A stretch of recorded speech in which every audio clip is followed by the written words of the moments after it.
ડભોઈના ગોઝાલી ગામે નદી પરનું કાચું નાળું મુસીબત બન્યું। 500 વીઘાના ખેડૂત અને શ્રદ્ધાળુઓ હાલાકીમાં મુકાયા।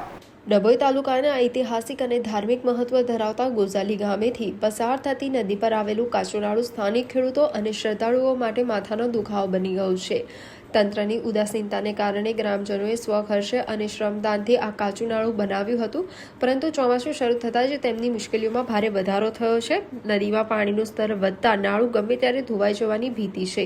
હાલ મજબૂર ખેડૂતો સિમેન્ટની થેલીઓમાં માટી કાંકરી ભરીને કામચલાઉ સમારકામ કરી જીવના જોખમે અવરજવર કરી રહ્યા છે।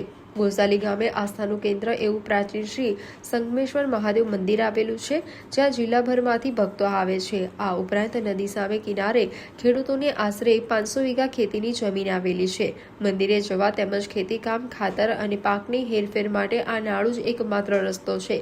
જો આ નાળું ધોવાઈ જાય તો શ્રદ્ધાળુઓનો સંપર્ક તૂટી જશે અને ખેડૂતોનો પાક નિષ્ફળ જવાની ભીતિ છે। સરકારના વિકાસના દાવાઓ વચ્ચે પ્રાથમિક સુવિધાથી વંચિત ગ્રામજનો અને ખેડૂતોમાં ભારે રોષ જોવા મળી રહ્યો છે। તંત્ર તાત્કાલિક સ્થળ મુલાકાત લઈ ચોમાસામાં મોટો અકસ્માત સર્જાય તે પહેલા જ અહીં પાકું નાળું બનાવે તેવી સમગ્ર ગામની ઉગ્ર માંગ છે। संगमेश्वर को मंदिर मेन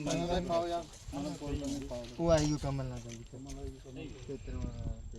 कौन आयो कौन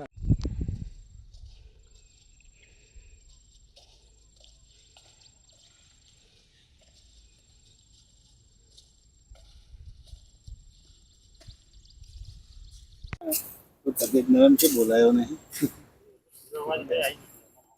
माइक में आई ना ना काका आई जाओ શીખવાડીશું અમે તમે તે બોલો मन पाओ यार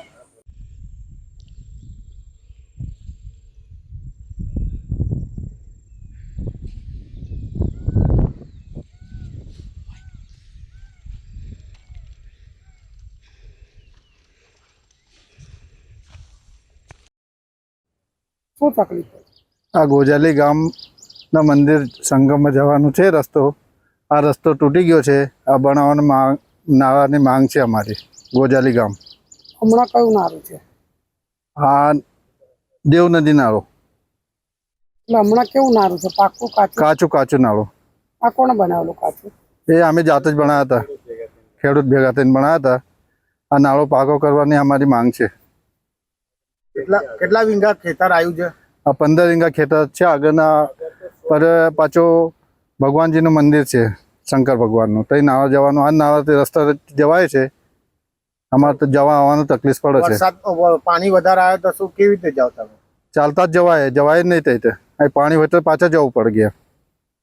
તો હવે શું માંગ છે તમારી? આ નાળો પાકો કરવાની માંગ છે અમારી સરકારથી વિનંતી।